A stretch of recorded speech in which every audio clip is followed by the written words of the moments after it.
Hey, rising soul. Some people move through life like closed books. Their voice says one thing, their eyes say another, and their actions tell a story you were never meant to read. You try to understand them, try to sense their intentions, but their truth feels locked behind quiet walls. Yet the mind is never truly silent. It reveals itself in small cracks. The way someone reacts under pressure, the values that slip out during simple conversations, the fears hidden behind confident words, the dreams buried under hesitation. You don't need force to understand someone. You simply need the right doorway. Stoicism teaches that human nature is not a puzzle. It is a pattern. A person repeats who they are, even when they don't notice it. Marcus Aurelius wrote that the soul becomes dyed with the color of its thoughts, meaning watch the thoughts, and you understand the person. The right question invites those thoughts to rise to the surface, not to expose someone, but to understand them, not to control them, but to move wisely around them. When a question is crafted with clarity and intention, people don't guard themselves.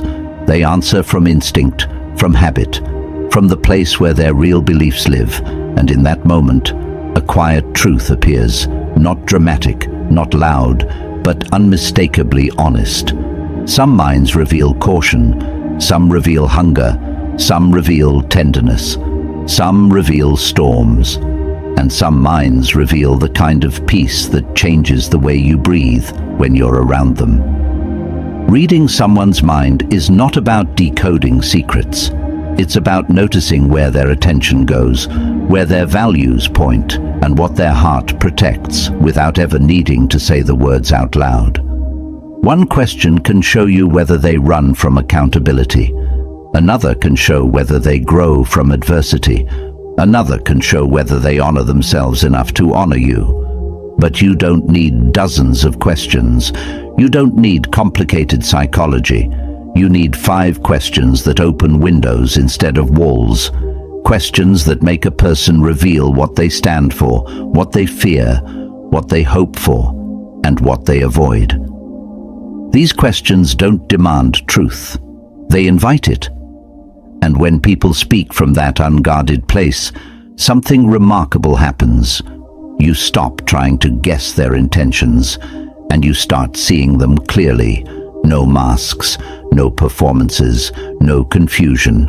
Stoicism teaches that clarity is protection. When you understand someone's nature, you no longer attach yourself to illusions. You no longer fall for mixed signals. You no longer invest your heart into uncertainty. You begin to walk with steadiness, not because people are predictable, but because your understanding becomes stronger than your doubt. Some people are kind only when life is easy. Some hold their calm only until discomfort appears. Some speak of loyalty but never practice it. Some claim strength but crumble at the first challenge. Some talk about love but cannot sit with honesty. These 5 questions will show you which kind of person stands in front of you, not by force, not by pressure, simply by allowing them to show themselves. So as we begin, stay present, stay open, stay willing to listen between the lines, because once you learn how to ask with intention, you will never again wonder who someone truly is. You will see it unfold naturally, effortlessly, and unmistakably. Now, let's begin. Question 1. What do you feel you're running from? A person's truth is never hidden in what they show you. It's hidden in what they avoid, and there is no question more revealing than this one. When you ask, what do you feel you're running from? You're not accusing them. You're inviting them to speak from the deepest layer of their mind, the layer most people never touch. Everyone runs from something. Some run from old wounds, some run from responsibility, some run from their own potential because success scares them more than failure, and some run from the truth of who they are when nobody is watching. This question opens a doorway into a person's inner patterns. It tells you what they fear, what haunts them, and what they haven't healed. Stoics believed that a person's freedom begins when they stop fleeing from their inner storms. Epictetus said, "No person is free who is not master of themselves." When someone answers this question honestly, you will understand exactly how much mastery they hold, or how much they still avoid. Listen closely to how they respond. If they answer with clarity, they have self-awareness. If they hesitate, there's something they haven't faced. If they joke to escape the depth, they fear vulnerability. If they get defensive, they are still protecting old pain. This question is powerful because it reveals how people deal with struggle. Not the struggle they show, but the struggle they hide. Some will tell you they're running from disappointment, which means they've been let down many times. Some will say they're running from people, which means trust has been broken in their story. Some will admit they're running from their own mind, which means they battle thoughts they do not yet understand. And some will say they're not running from anything, which often means they're running the fastest. When someone shares the truth about what they're running from, you begin to understand their emotional world. Are they escaping accountability? Are they escaping effort? Are they escaping healing? Or are they escaping the version of themselves they want to outgrow but don't know how? A person's answer shows you whether they face life or hide from it. It shows you whether they deal with challenges with strength or avoidance. It shows you whether they're moving toward growth or circling the same emotional patterns over and over. This is important because relationships, friendships, partnerships, family, are all shaped by how people face themselves. Someone who runs from their emotions will distance themselves without explanation. Someone who runs from responsibility will break promises. Someone who runs from healing will repeat the same harm. Someone who runs from conflict will leave you confused and unsupported.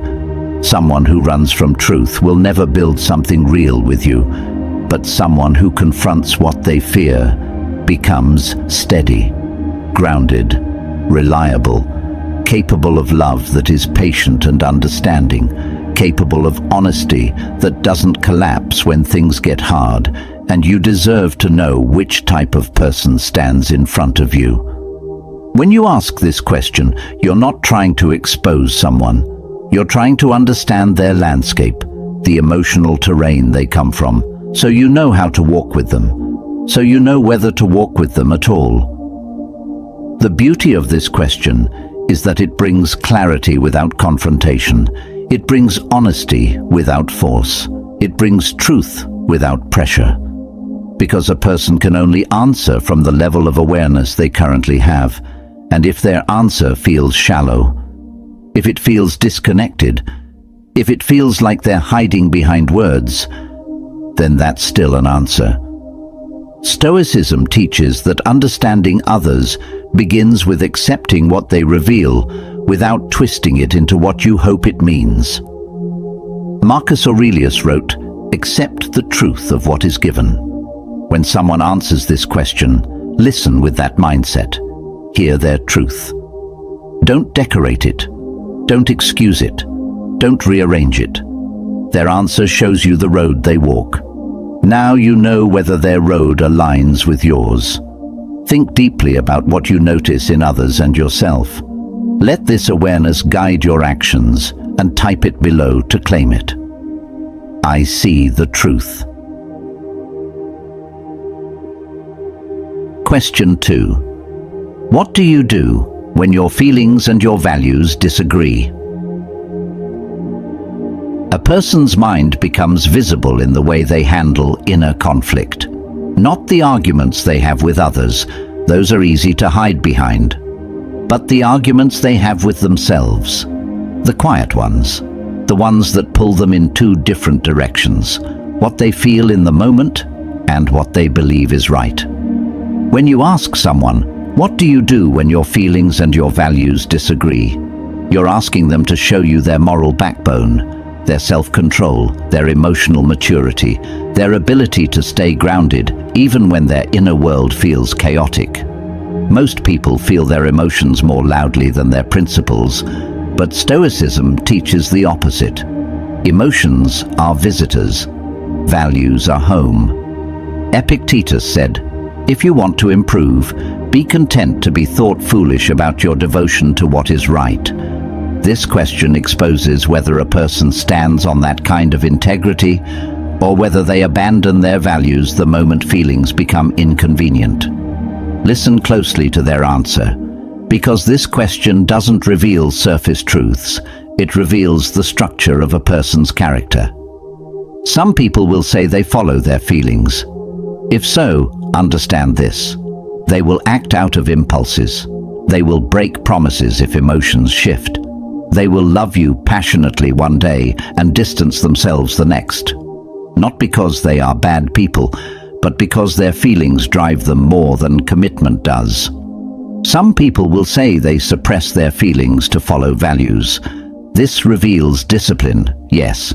But you also need to see whether they practice emotional numbness instead of emotional intelligence, because suppression can create quiet storms that grow into bigger problems later. And some people will tell you they pause, they slow down, they breathe. They ask themselves which response honors who they want to be. This type of answer reveals emotional wisdom, a balanced mind, a grounded heart, and a soul that chooses clarity over chaos. A person's answer shows you how they will behave when things get hard, not during the easy moments where everything flows, but during the moment their emotions are screaming one thing and their values whisper another. Think about what this reveals. If someone gets angry, do they react or reflect? If someone feels tempted, do they stay loyal or follow desire? If someone feels insecure, do they choose honesty or manipulation? If someone feels scared, do they retreat or stay steady? These choices shape everything: friendships, relationships, trust, consistency, stability. You deserve to know whether someone chooses the temporary comfort of emotion or the long-term strength of principle. This question also reveals something deeper: how someone treats themselves when they're conflicted. A mind that attacks itself becomes unpredictable. A mind that understands itself becomes trustworthy. Some people will tell you they blame themselves for feeling conflicted. This shows a person who is hard on themselves, someone who may carry guilt even when it isn't needed. Others will tell you they negotiate with themselves, seeking the path that aligns with their values while respecting their emotions. This is the sign of someone who grows instead of breaks. And then there are those who say they don't know, which might mean they've never looked inside long enough to understand themselves. This isn't a red flag on its own, but it tells you how much self-discovery they still have ahead of them. Stoicism teaches that the strongest person is not the one who never feels conflict, but the one who chooses virtue even when conflict is loud. Marcus Aurelius wrote, "If it is not right, do not do it. If it is not true, do not say it." This question reveals whether someone lives by that simple but powerful compass. Their answer will show you. Are they driven by emotional weather or by the steady ground of their inner principles? You learn how safe they are, how consistent they can be, how deeply they understand themselves, how they will treat you, not just when things feel good, but when they feel complicated. And if you want to understand someone's mind, you must understand how they navigate their storms. Reflect on your values and the choices you make every day.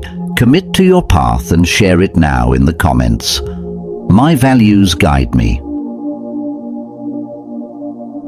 Question 3. When life hurts you, what do you learn about yourself?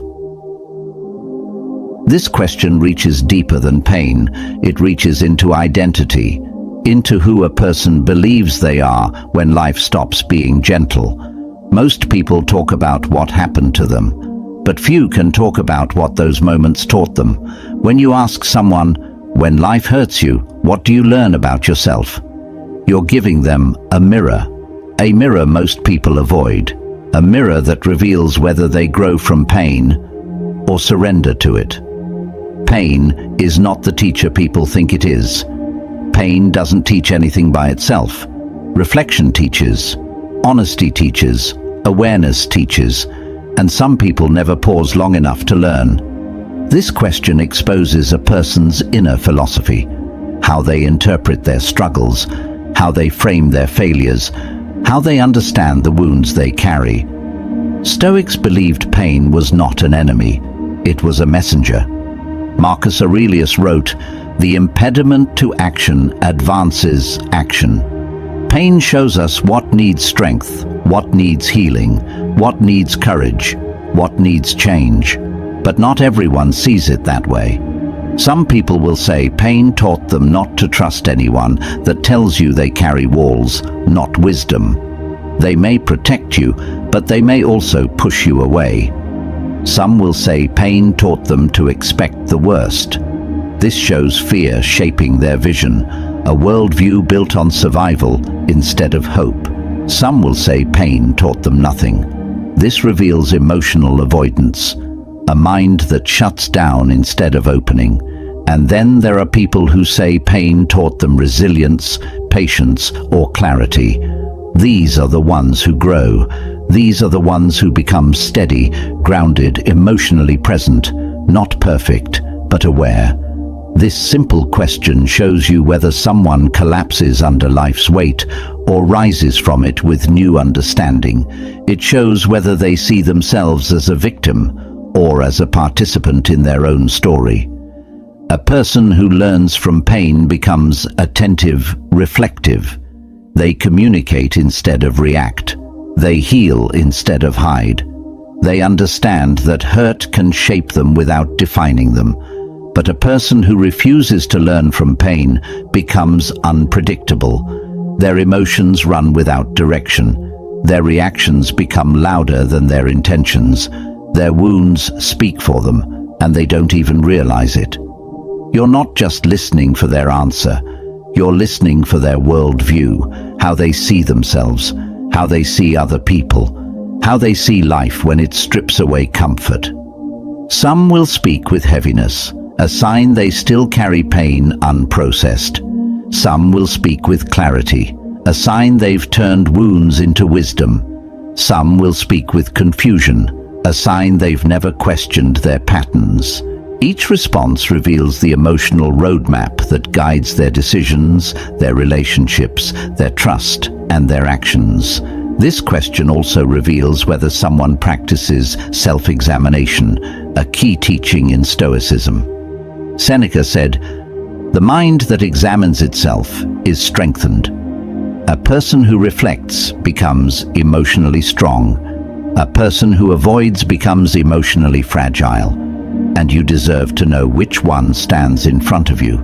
If they learned they shut down when life gets hard, you'll know they need patience. If they learned they become cold, you'll know they protect themselves through distance. If they learned they become angry, you'll know they battle inner storms. If they learned they become wiser, you'll know you're speaking to someone who grows instead of breaks.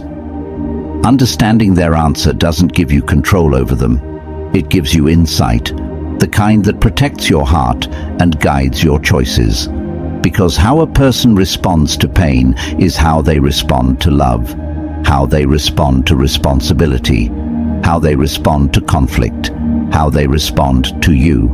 And you deserve to be surrounded by people who face their pain with honesty, not people who let their pain speak for them. This question doesn't just reveal their past, it reveals their trajectory, the direction their life is moving. Are they healing forward or hurting forward? And once you know that, you will understand their mind more clearly than they ever realize. Remember that every challenge shapes your strength. Acknowledge it, embrace it, and declare it in the comments now. I grow stronger. Question 4. What promise do you always keep to yourself? A person's mind becomes clear when you understand the promises they refuse to break, not the promises they make to others. Those are easy to say and easy to abandon, but the quiet promises they make to themselves, the ones they keep when no one is watching, the ones that reveal who they truly are beneath every mask and every moment of performance. When you ask someone, "What promise do you always keep to yourself?" you are asking about the foundation of their character. You are asking what they stand on when life shakes them. You are asking what remains when everything else falls apart. Because a person who keeps no promises to themselves cannot keep promises to you. A person who breaks their own word will break anyone's word. A person who betrays themselves will eventually betray your trust too. Character begins with self-loyalty, and Stoicism teaches that integrity is born from within. Epictetus said, "First say to yourself what you would be, and then do what you have to do." That is a promise, a commitment to your own becoming. Some people will answer this question easily, some will struggle, some will avoid it completely, and each response reveals a truth deeper than their words. Listen carefully. Some will say they keep the promise to never give up on themselves. That shows inner resilience, a strong mind built on faith and determination. Some will say they promise to treat people with kindness. This reveals a heart that values compassion even when the world feels heavy. Some will say they promise to never go back to the person they used to be. This shows growth, a desire to rise, a refusal to repeat painful patterns. Some will say they don't make promises to themselves. This reveals a lack of inner structure, a wandering identity, a life without direction, a person living more in reaction than intention. And then there are those who say they break their promises to themselves often. That answer tells you they need healing, not judgment. It shows a mind searching for discipline, a heart that wants better but hasn't yet built the tools to stay consistent. This question digs into the core of someone's self-respect, because to promise yourself something is to believe you are worth keeping that promise for. And some people simply don't feel worthy yet. When someone shares their answer, notice what they talk about. Do they talk about habits? Do they talk about boundaries? Do they talk about values? Do they talk about survival? Do they talk about dreams? Each path reveals a piece of their mindset. If their promise is rooted in pain, they're still healing. If their promise is rooted in fear, they're still protecting themselves. If their promise is rooted in growth, they're rising. If their promise is rooted in purpose, you're speaking to someone with an inner compass. This question also shows you their future, not by predicting it, but by showing you how they walk into it. A person who keeps their inner promises builds discipline. Discipline builds stability. Stability builds trust. Trust builds a life that doesn't collapse under pressure. A person who constantly breaks their promises to themselves lives in emotional debt, behind on their healing, behind on their growth, behind on the relationship they want with themselves. And if they are behind with themselves, they will be behind with you too. But do not judge their answer harshly. This question is not a test. It is a window. It shows whether you are dealing with someone who honors their word or someone who is still learning how to. Stoicism reminds us that the greatest strength is the alignment between what you say and what you do. Marcus Aurelius believed, "A person's worth is measured by the worth of what they pursue, and what someone promises themselves reveals what they pursue in the quiet moments of life." Pay attention. Because when someone tells you what they always keep, they are telling you their identity, their loyalty, their direction, their truth. And when someone tells you they keep nothing, they are telling you they are still searching for themselves. Honor yourself by keeping the promises only you can make. Take a moment to commit to this truth and post it below. I keep my promises. Question 5. What kind of peace are you trying to build? This question reaches the deepest part of someone's mind, not their past, not their pain, not their habits, but their direction, their vision, their inner destination. When you ask someone, what kind of peace are you trying to build? You're asking them to reveal the architecture of their soul, because every person is building a different kind of peace. Some build peace made of silence. Some build peace made of stability. Some build peace made of freedom. Some build peace made of distance. Some build peace made of connection. And some don't know what they're building at all, so they create chaos without meaning to. Peace is not the same for everyone. For one person, peace means letting go of old memories. For another, peace means creating structure in life. For another, peace means finding people who make them feel safe. For another, peace means learning to trust themselves again. This question reveals their heart's blueprint, what they need, what they value, and what they're willing to work toward. Stoicism teaches that true peace does not come from the world. It comes from inner order. Seneca wrote, "No person can have a peaceful life who thinks too much about length rather than depth." Peace is not how long life feels good. Peace is how deeply it feels right. Listen carefully to how someone answers this question. Some people will say they just want quiet. This reveals emotional exhaustion, a person who has been overwhelmed by noise, chaos, or people who demanded too much. Some will say they want stability. This shows someone who longs for consistency, someone who has walked through unpredictable experiences. Some will say they want freedom. This reveals a heart that felt trapped, a mind that wants to stretch without being judged. Some will say they want peace with themselves. This shows someone who carries inner conflict and is trying to heal their relationship with their own reflection. And some will say they don't know. This reveals a mind still searching, a heart that hasn't yet found its direction, a person who needs time, not pressure. Whatever they say, their answer matters, because when you know what kind of peace someone is building, you know whether your presence supports that peace or disturbs it. You know whether your lifestyle aligns with theirs. You know whether you can walk together without stepping on each other's balance. This question also reveals emotional maturity. A person who knows the peace they want has done inner work. They have reflected, processed, evaluated, and chosen a direction for their life. But a person who avoids the question often avoids themselves. Someone who says they want peace through control may struggle with insecurity. Someone who says they want peace through isolation may still be healing from betrayal. Someone who says they want peace through change may be ready for growth. Someone who says they want peace through honesty may have lived too long in silence. Their definition of peace tells you how they will handle relationships, conflict, loyalty, growth, and life. If their peace requires distance, they will pull away often. If their peace requires growth, they will challenge themselves and you. If their peace requires honesty, they will speak openly rather than hide feelings.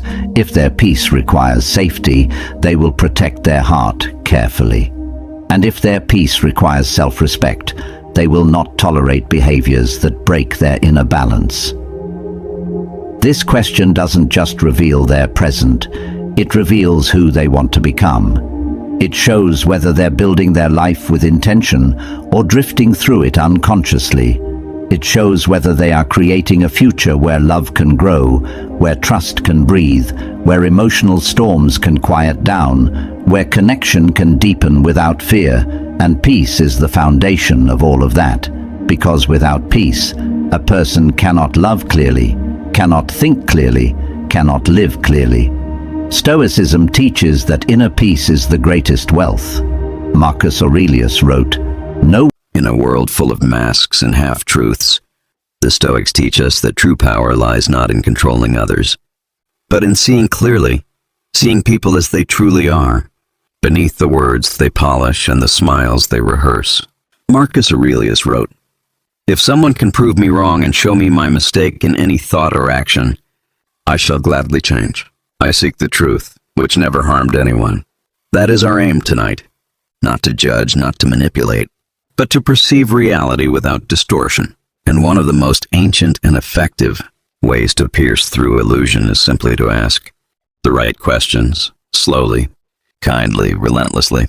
Here are 5 questions, rooted in Stoic clarity, that act like lanterns in the dark. Ask them one at a time. Listen more than you speak. Watch what happens when someone is invited to speak the truth to themselves. First question. What part of the situation is actually under your control, and what part is not? Most people live in a fog of resentment because they spend their energy wrestling with things they cannot change: other people's opinions, past events, the weather of life. When you ask this, you force the mind to draw the Stoic line of control. Watch their body language. If they immediately list everything outside their power and grow agitated, you see fear. If they calmly focus only on their own judgments and actions, you see wisdom. Their answer reveals whether they are a slave to the external or a master of the internal. Second question. If everything you fear actually happened tomorrow, what would still remain in your power to do? This is Epictetus' hammer. It strips away the catastrophe illusion. People often hide their true motives behind exaggerated fear. When you ask this, the person who secretly wants an excuse to quit will say, "Nothing, it would all be ruined." The one who is resilient will start listing virtues. I could still be honest. I could still be kind. I could still begin again. In that moment, you see their soul, fragile or unbreakable. Third question. What are you pretending not to know? Fifth and final question. If you were advising someone you truly loved in this exact same situation, what would you tell them? This is pure gold. We are merciless with ourselves and merciful with others. The moment you shift the frame from me to someone I love, the armor drops. People will give the wisest, kindest, bravest advice they themselves have refused to follow. When they hear their own words spoken aloud, something shifts. You see the truth they already knew but had buried under layers of fear and pride. And in that instant, you see the real person. Not the mask, not the excuse, not the performance, the naked soul standing in the light.